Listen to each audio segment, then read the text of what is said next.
I'm going to replace this worn out bushing that's got a crack in the rubber on the upper part.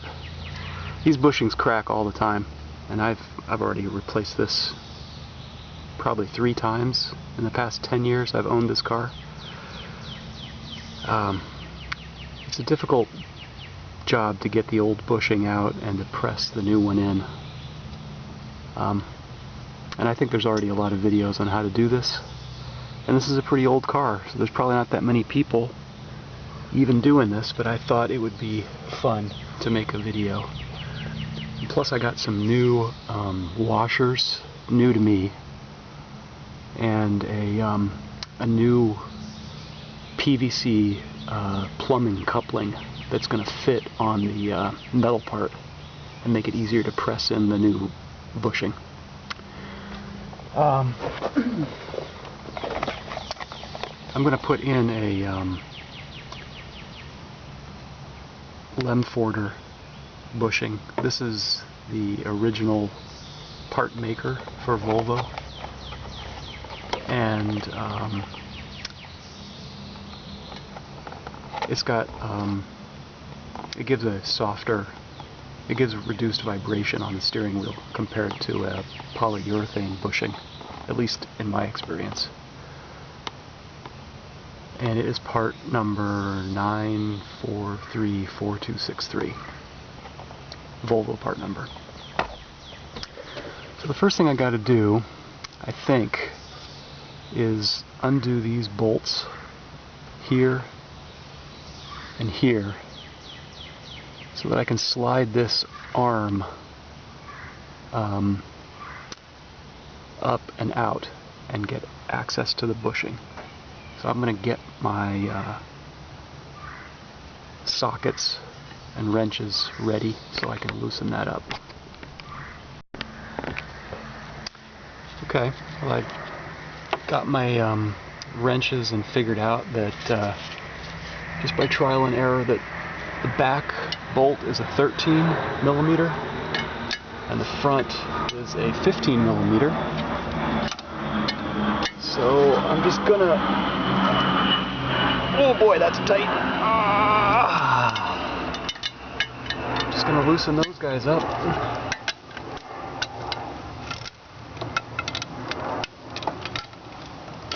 I guess I could use my, hardly ever really use the ratcheting feature on these, but I guess, why not?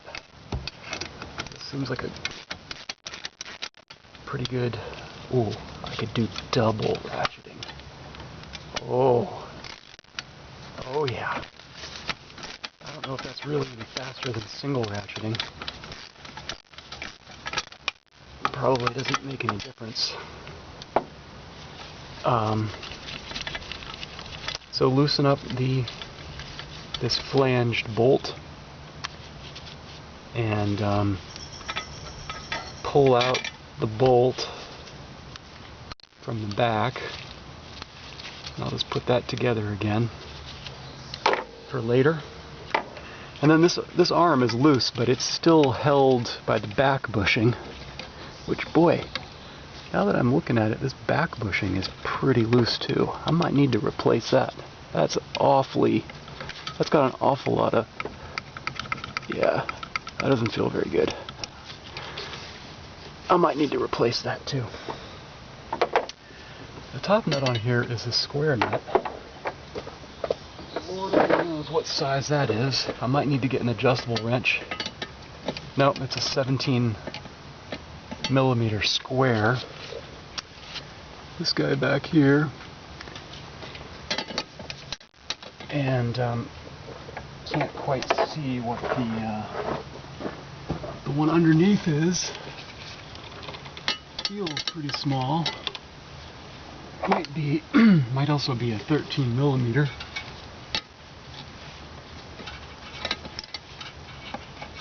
Or some other size. Yeah, that's not fitting. So I'll try 14 millimeter.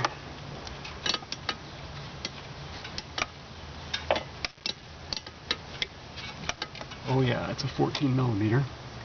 And this square nut actually looks like it's welded on, so all I really want to do is hold it so I don't twist it off. And then to loosen this, obviously because it's upside down, you have to think which direction to turn it in order to loosen it, because it's the opposite. Oh boy, that's tight. I don't want to break my knuckles when this breaks loose. Let's see, am I even turning it the right direction? Actually, I think it should come as if I was tightening it.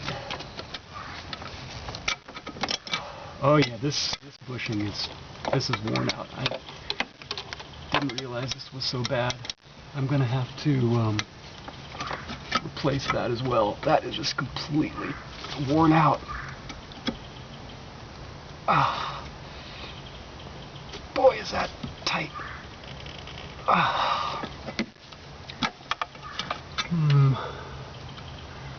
May have to get a sock ratchet.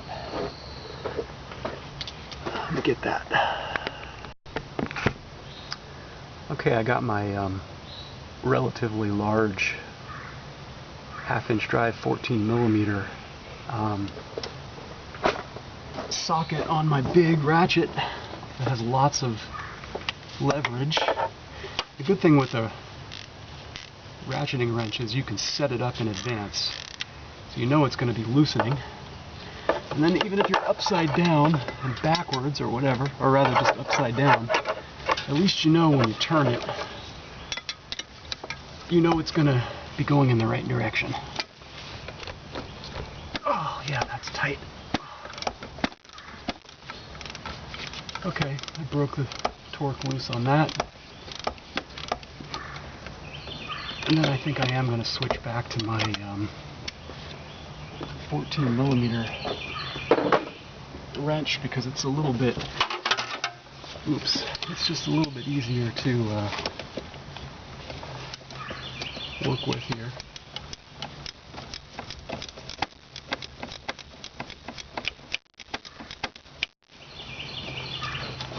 And then once that's loose, you can turn it with your fingers and pull it out.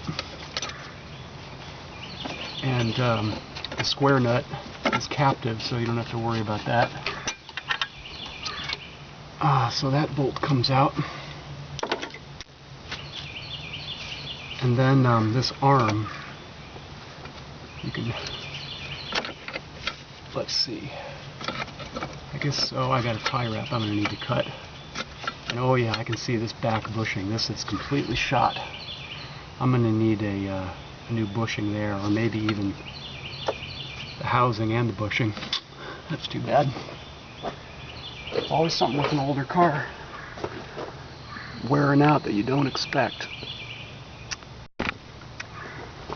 So I'll just cut the tie wrap loose. This tie wrap's just holding my accelerator, my throttle cable, to the torque arm.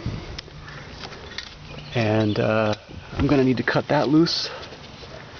And then this torque arm should just come out.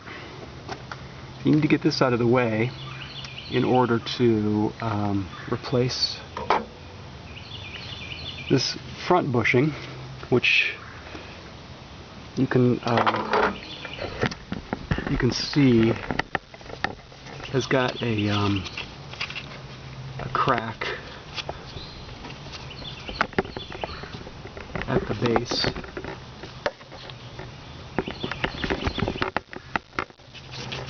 Right there. It's a pretty big crack opening up.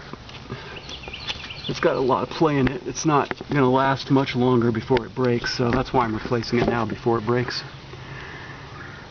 But then the other surprise is that this bushing is just completely broken and loose in there. And I guess I've never replaced this one. It feels like there's a couple of bolts. There's one bolt there, one bolt there. I'm going to definitely need to get this replaced. So that's going to be an extra part of the job, which I may have to do at a later date because I don't have the part. Yeah, that one looks like it's going to be a lot harder. I don't even feel now that I'm actually feeling, I don't actually feel the hexagonal nuts there. It feels like it's just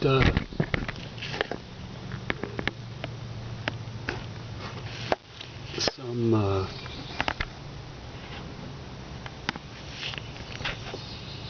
flat-headed bolts I might actually need to get underneath the cowling here in order to access those. So I have to study up on that, how to do that job. But I think for today, since I've already got the arm out and I've got the right bushing for the front, I will go ahead and put that in, even though the back bushing is broken for now, because I've got to use this car this week every day. So I'll fix it up, fix this part, replace this part for now, and put it back together even though this is broken, and I'll get a new one of those, put it in later. So the next part of the job is getting the old bushing out, and the way I do it is I cut it out with a coping saw. And I have found that, you know, when you do that, it makes a lot of mess. So before I start hacking away or cutting away at it, I put down some cloths, some rags, some old t-shirts to catch all of the debris. And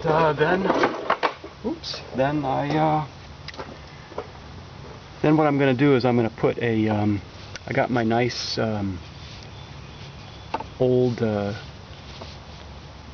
fret saw or coping saw, which I noticed this morning had a patent date on it of, gosh, can't quite read it. I think it says September 19th, 1922, which kind of amazed me. I hadn't realized this thing was almost 100 years old. Got a new blade on it, but the handle is it's pretty old. Antique tool. So what you got to do is you got to put the saw in position. Maybe like this is best. Just don't want to cut my throttle cable. And then you feed the blade through the bushing, the old bushing, and hook it back into the saw and tighten it up, and then just have to make sure I don't cut through my throttle cable, which I just put on a couple months ago, brand new throttle cable. This is the last of the throttle cable cars for Volvo, 1997. I think after this, next year they went to electronic. So, pretty neat. And then once you got the saw in place, what you want to do is cut through the bushing without cutting through the metal housing.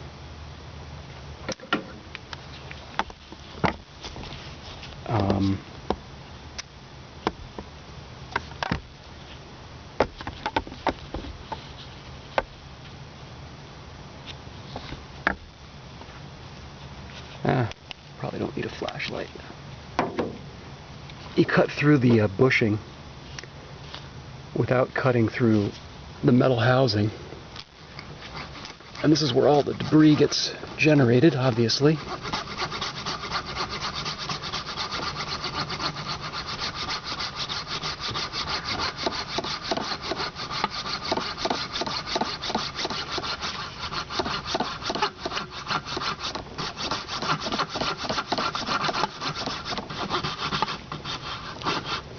guess it's the whole bushing is really just rubber.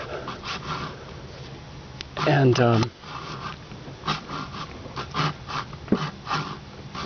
yeah, you don't want to be cutting into the metal housing. But if you cut through the bushing in a couple spots, then you can, I don't know, I can't remember if you pry it out or break it out. You can work it out. So maybe I'll just try cutting this way, since I've already, whoa, that came out mighty easy. Which makes me suspect that the last time I put this in, I didn't drive it all the way home. Which I kind of suspected because it wasn't completely seated. So let's see, let me get my saw blade disconnected. Might have been able to just pop this thing out without cutting it. Which I think if you have a properly installed bushing, you're not supposed to be able to do that. So clean this up.